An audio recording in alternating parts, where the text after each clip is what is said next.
오늘은 누구 생일입니까? 목사님 생일인가요? 여러분들 생일입니까? 누구 생일이에요? 하나님의 아들이신 예수님의 생일입니다. 예수님의 생일을 맞이해서 아기 예수님의 탄생을 저희가 축하하려고 지금 성탄절로 모였습니다. 성탄절은 하나님의 아들이신 예수님이 인간을 죄에서 구원하기 위해 이 땅에 오신 축복의 날입니다. 누구를 구원하기 위해서 예수님이 이 땅에 오셨다고요? 죄인들을 구원하기 위해 이 땅에 하나님이 사람으로 오신 날입니다. 영국 런던에 조지프라는 아이가 살고 있었어요. 누가 살고 있었다고요? 조지프라는 아이가 있어요. 잘생겼습니다. 얼마나 잘생겼는지 몰라요. 목사님보다 조금 못생겼지만 굉장히 잘생긴 조지프입니다. 아주 웃으라고 했는데 여러분들이 근심이 많아서 그런지 안 웃어요. 근데 이렇게 잘생긴 아이에게 사람 친구가 놀려요. 왕따를 시킵니다. 왜 놀리고 왕따를 시키냐면 그 조지프의 어머니 얼굴에 화상 자국이 있어요. 얼굴 거의 전체에 화상 자국이 났습니다. 그러니 사람의 얼굴이 아니죠. 꼭 괴물과 같은 얼굴입니다. 화상 입은 얼굴 여러분 보셨잖아요. 그래서 아이가 늘 이렇게 친구들에게 엄마 때문에 왕따 당하고 놀림을 당하는 게 싫어서 어느 날은 엄마한테 와서 막 울었어요. 울분을 터뜨리면서 엄마, 엄마는 왜 그렇게 생겼어요? 왜 엄마 얼굴은 왜 외계인같이 왜 이상하게 생겼습니까? 그러면서 아이가 친구들이 자기를 놀리고 그리고 왕따시킨다고 너무 속상해서 막 울었어요.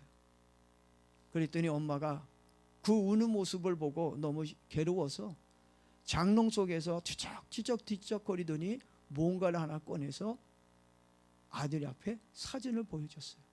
사진을 보여줬는데 아주 젊고 이쁜 그 아가씨 사진 한 장을 보여준 거예요. 그래서 엄마, 이 사람은 누구예요? 내가 처음 보는데. 그러니 이 사진이 엄마 젊었을 때의 얼굴이란다. 깜짝 놀랐어요. 엄마가 이렇게 미인이다니. 지금의 엄마의 얼굴하고는 상상할 수 없을 만큼 너무너무 얼굴이 이쁜 거예요. 미인이야. 엄마가 이렇게 이뻤어요? 그래. 근데 이렇게 이쁜 우리 엄마 얼굴이 왜 이렇게 망가졌어요? 왜 이렇게 됐어요? 네가 갓난아이, 네가 돌 때였단다. 막 돌이 지났을 때였는데 네가 자는 것을 보고 시장에서 물건을 사러 갔다가 왔는데 금방 올 거라고 생각하고 이제 시장에 갔다가 와서 보니까 집이 불타고 있었어. 너는 자고 있고. 그래서 막 활활 타오르는 그 불길 속으로 너를 살리려고 엄마는 목숨을 걸고 불길 속을 뛰어들었단다. 그리고 누워서 자고 있는 너를 들쳐업고 포대기에다가 두껍게 얼굴을 감싸하고 너가 다치지 않도록 보호하고 내가 나왔는데 그만 엄마의 얼굴은 화상으로 이렇게 변해버리고 그 대신 너는 이렇게 건강하게 이쁘게 잘 성장하지 않았니? 조지프는 엄마의 이야기를 듣고 엄마의 사랑이 아니었더라면, 엄마의 희생이 아니었더라면 나는 불 속에서 타서 죽었을 텐데, 나는 이 세상에 없었을 텐데 엄마가 목숨을 걸고 나를 건져주셨구나. 그리고 엄마는 얼굴이 이렇게 다 망가졌구나. 자기가 너무나도 못났음을 알고 엄마한테 눈물을 흘리면서 엄마 잘못했어요. 나 때문에 이렇게 엄마 얼굴이 망가진 것도 모르고 나는 엄마만 원망하고 살았어요. 그리고 그 이후부터 이 조지프는 친구들을 만날 때마다 엄마를 자랑했어요. 사람들을 만날 때마다 우리 엄마가 얼굴이 이렇게 망가진 건 자기를 살리려고 이렇게 우리 엄마가 망가졌다. 자기 엄마의 사랑을, 희생을 사람들에게 자랑하며 다녔다는 것입니다. 여러분, 아기 예수님께서 이 땅에 오신 목적이 무엇일까요? 그것은 우리를 죄에서부터 구원하기 위해 이 땅에 오셨다고 그랬습니다. 누구를 구원하기 위해서입니까? 나 같은 죄인을 구원하기 위해. 누구를 구원하기 위해? 나 같은 죄인을 구원하기 위해 하나님의 보좌를 버리고 인간으로 이 낮은 땅, 죄악의 땅에 오셨습니다. 그리고 오신 것으로 끝난 게 아니잖아요. 예수님은 이 땅에 오셔서 나를 구원하기 위해 십자가에 달려 돌아가셨고, 나 같은 죄인을 구원하기 위해 오신 날이 무슨 날이라고요? 성탄절 날이라는 것입니다. 그래서 우리 강북새만교회는 성탄절을 구원의 날로 생각하고, 무슨 날로요? 성탄절은 무슨 날이라고요? 구원의 날로 알고, 성탄절을 바르게 알기 위해 제가 오늘 여러분들에게 말씀을 전하려고 합니다. 성탄절의 주인공이 누굽니까? 산타 아닙니까? 성탄절의 주인공은 캐롤 아닙니까? 징글벨, 징그럽게 그냥 맨날 중국에 갔더니 공산국가에서도 징글벨 징글벨 거리고 있더라고요. 아기 예수님은 없어요.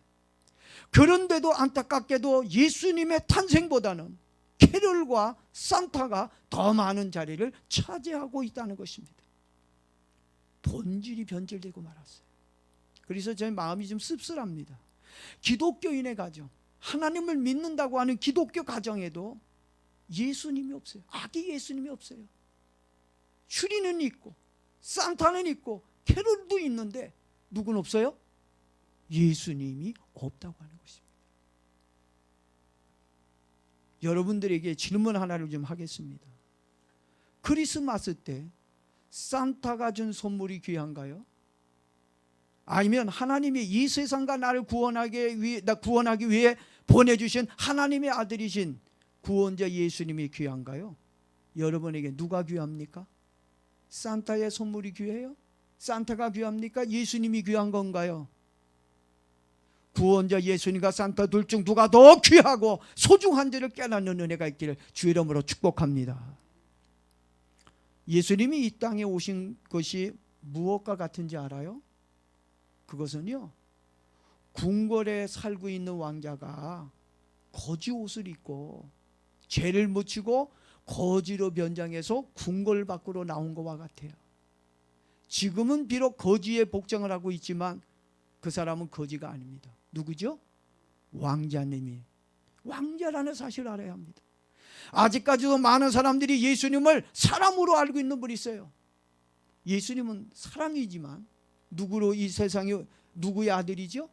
하나님의 아들이고 예수님은 하나님이십니다. 하나님이 사람들을 죽음과 지옥의 형벌로부터 구원하기 위해 사람의 옷을 입고 이 땅에 예수님이 오신 겁니다. 그래야 여러분들 그걸 알아야 예수님이 하나님의 아들로 나를 구원하게 오신 하나님의 아들인 걸로 알아야, 그래야 산타가 준 선물보다 하나님의 주신 선물이 얼마나 귀하고 필요한지를 알고 예수님을 나의 구원자로 믿을 수가 있다는 것입니다.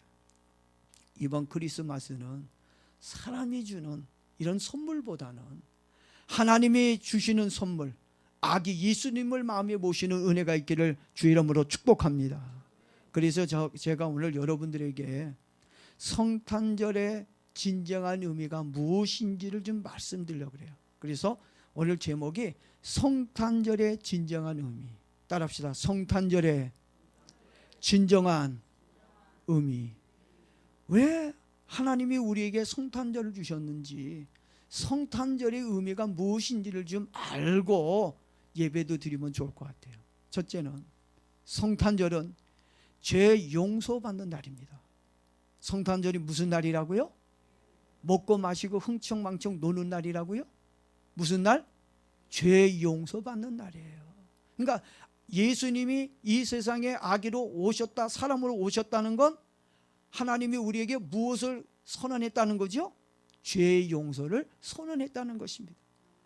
한국 산부인과 의사협회에 의하면은 1년에 낙태하는 자가, 놀라지 마십시오, 1년에 뱃속에 있는 아이가 죽는데 200~300만 명 정도가 죽는다는 거예요. 200만 명에서 300만 명 정도. 작은 숫자입니까? 엄청나게 많은 생명이 죽어가고 있어요. 그 중에 몇 월달이 가장 많으냐? 3월달이 굉장히 많은 아이들이 죽는다고 얘기합니다. 그 원인이 성탄절 기간 동안 무분별한 애정했기 때문에 그렇게 아이가 생기고 생각지 않은 아이들이 생기고 또 그 아이들이 이렇게 비참하게 죽어가고 있다는 것입니다. 크리스마스가 어떤 날인지 기독교인들은 바르게 이해해야 할 필요가 있어요.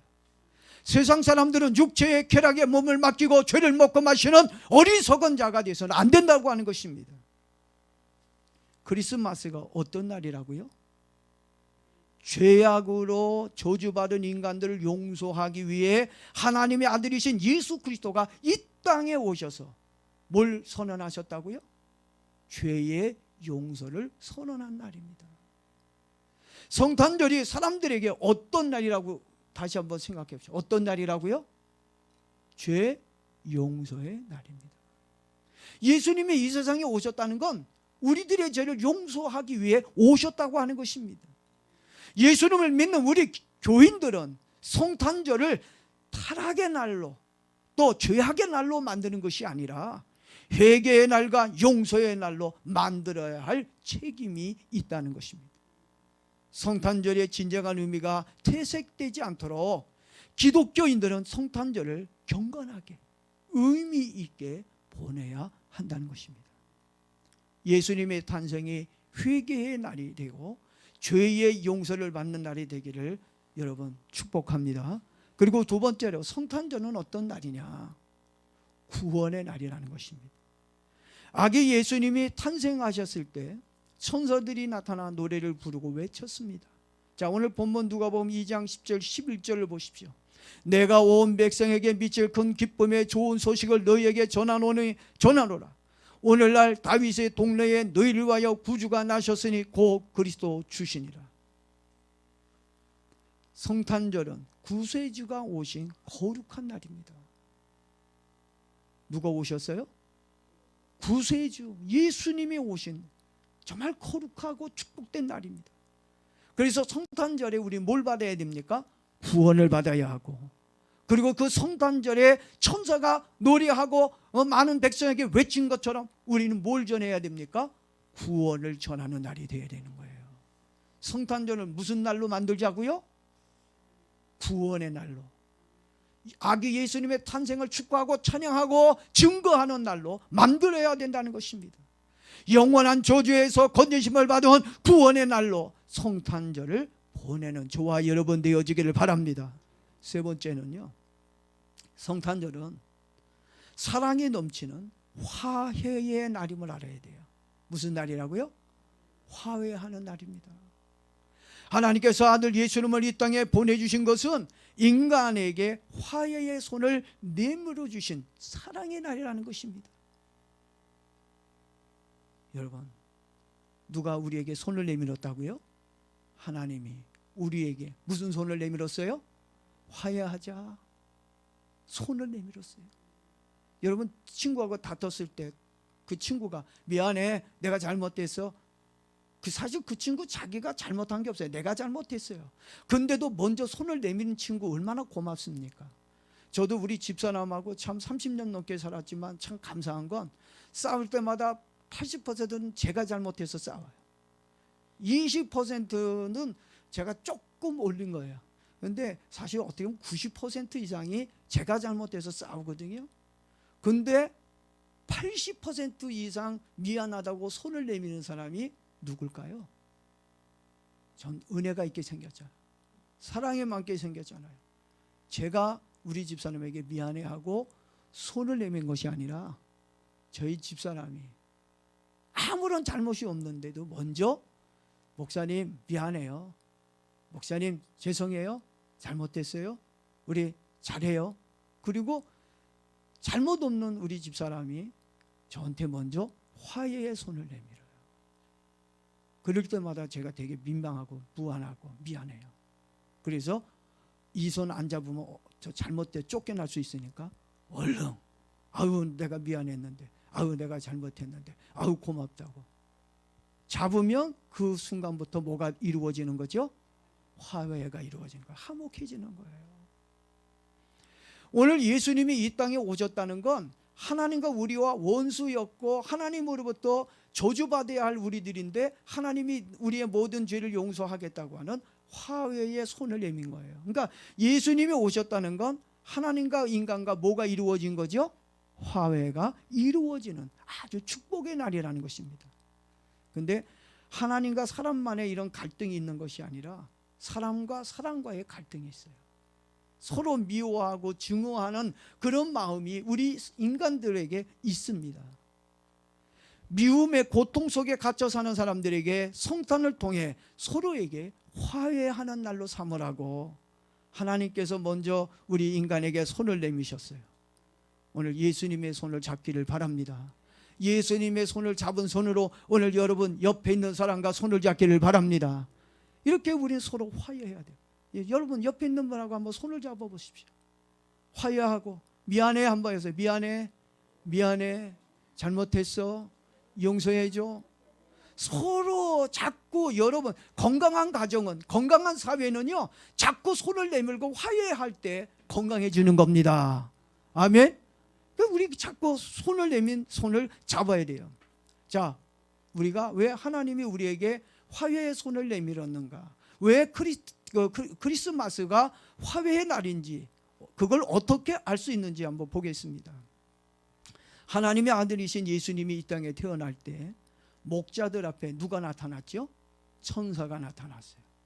엄청나게 많은 천사가 나타나 노래를 불렀습니다. 자, 그것이 누가복음 2장 13절 14절 오늘 본문 말씀입니다. 또 제가 읽어봅니다. 홀려니 수많은 천군이 그 천사와 함께 하나님을 찬송하여 이르되 지극히 높은 곳에서는 하나님께 영광이요 땅에서는 하나님이 기뻐하는 사람들 중에 뭐라고요? 평화로다. 오늘 여러분에게도 하나님이 주신 평화가 있기를 바랍니다. 부부지간에도 평화가 있어야 되고 친구간에도 있어야 되고 나라와 그 나라 사이에도 또 정부와 국민 간에도 평화가 이루어져야 돼요. 작년 12월인데 작년 12월에 제가 도봉구 지역에 볼 일이 있어서 갔다가 집에 오고 있었는데 자동차 대리점을 지나가고 있었어요. 자동차 대리점에 크게 뭔가 하나가 써붙여 놓은 것이 보였어요. 그래서 읽어봤습니다. 읽어봤는데 그것을 읽으면서 제 마음이 굉장히 상했어요. 기분이 상했어요. 어떤 글이냐면 하늘에는 평화, 땅에는 영광이라는 성경 구절 맞나요? 성경은 뭐라고 써 있어요? 하늘에는 영광, 땅에는 평화입니다. 바꿔놨어요. 하늘에는 평화, 땅에는 영광으로 바꿔놨습니다. 전 그거 보면서 기분이 확 상했어요.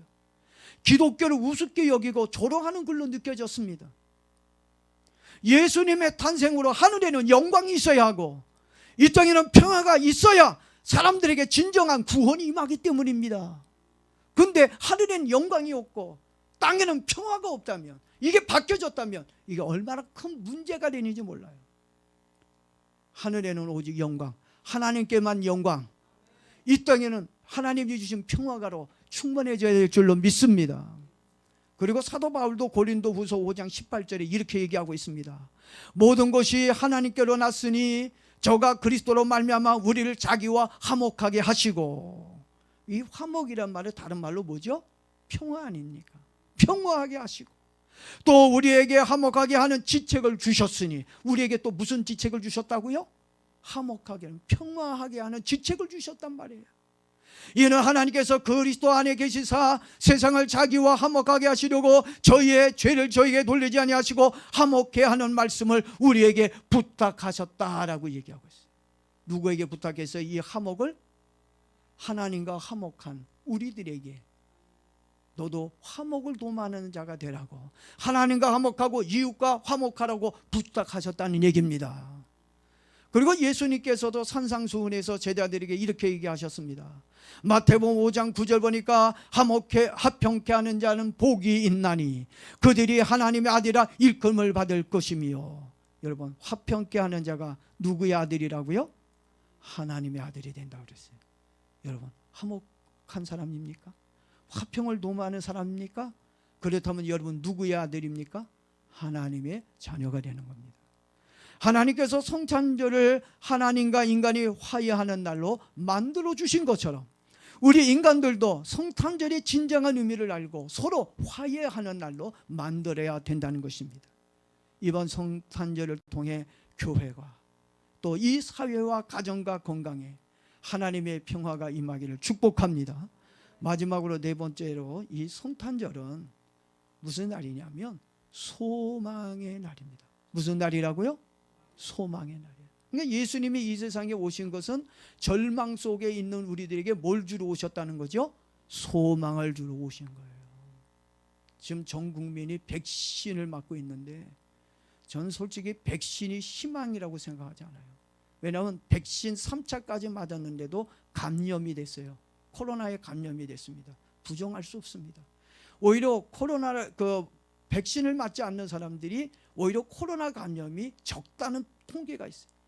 뭐 언론에서는 그 백신을 안 맞은 사람들이 뭐 이렇게 그 감염을 준다 뭐 이런 게 언론을 퍼뜨리고 있는데, 그래서 누가 공개적으로 질병관리청에다가 이 코로나의 감염의 그 주범이 누굽니까? 백신을 맞은 사람입니까? 아니면 백신을 맞지 않는 사람입니까? 누굽니까? 이게 공개 청구를 했어요. 그랬더니 질병관리청에서 뭐라고 답변한지 아십니까? 누가 주범인지 알 수가 없습니다. 근데 전문가에 의하면은 우리가 백신을 맞게 되면 우리에게 스파크 면역력이 생겨서 자연 면역력하고 스파크가 일어난답니다. 우리에는 자연 면역력이 있어요. 근데 이 백신은 이 코로나를 바이러스를 죽여서 우리 몸 안에다가 집어넣어 주는 거라 충돌이 일어난다는 거예요. 그래서 오히려 그 충돌이 유전자 변이가 일어나고 오히려 코로나에 확진이 되고 항체에 문제가 생겨서 그래서 그래서 부작용이 일어난다고 전문가, 제가 얘기한 게 아니라 누가 얘기했다고요? 전문가가, 면역력 전문가가, 양심 있는 전문가가 그렇게 얘기했어요. 근데 언론은 다 그런 것 말은 감춰두고 그냥 위중으로 간다, 코로나로 죽었다는 것만 자꾸 그런 거짓 방송을 하니까 사람들이 그냥 그런가 하고 속아가지고 넘어가는 거지. 여러분 좀 뭔가 진실을 알려고 한번 노력해 보십시오. 그러면 여러분들이 누가 진짜를 얘기하고 누가 거짓말을 하는지 여러분이 알게 되실 겁니다. 누가 소망입니까? 누가 소망입니까? 예수님이 소망입니다. 예수님을 모시면 우리 주님이 우리의 삶을 책임지고 건강하게 생명으로 인도할 거라고 믿습니다. 자, 누가복음 4장 18절 보니까 이런 말씀이 있습니다. 주의 성령이 내게 임하셨으니 가난한 자에게 복음을 전하며 포로된 자에게 자유를, 눈먼 자에게 보게 함을, 눌린 자에게 자유케 하러 오셨다라고 얘기하고 있습니다. 이 말씀을 보니까 가난한 자, 포로된 자, 눌린 자, 그들에게 예수님이 소망입니다. 죄악 속에서 절망 속에 사는 사람들에게 예수님이 희망이라는 것을 알 수가 있습니다. 그래서 예수님은 이 성탄절에 뭐로 오셨다고요? 이 땅에 소망으로 오셨다는 겁니다. 여러분 예수님이 소망인 걸 믿습니까? 근데요 여러분 이 땅에 소망이 보입니까? 정치를 보세요. 병원을 보세요. 경제, 교회 어느 곳 하나 희망을 주는 곳, 학교도 지금 보니까 난리가 났어요. 지금 이 땅에 희망을 주는 곳이 아무 데도 한 군데도 없습니다. 불안과 공포가 지금 이 세상을 강하게 지배하고 있는 것을 봅니다. 2000년 전 이스라엘 땅에도 지금 우리 시대와 같이 불안하고 통제되고 억압받는 공포 속에서 국민들이 하루하루를 살아가고 있었습니다.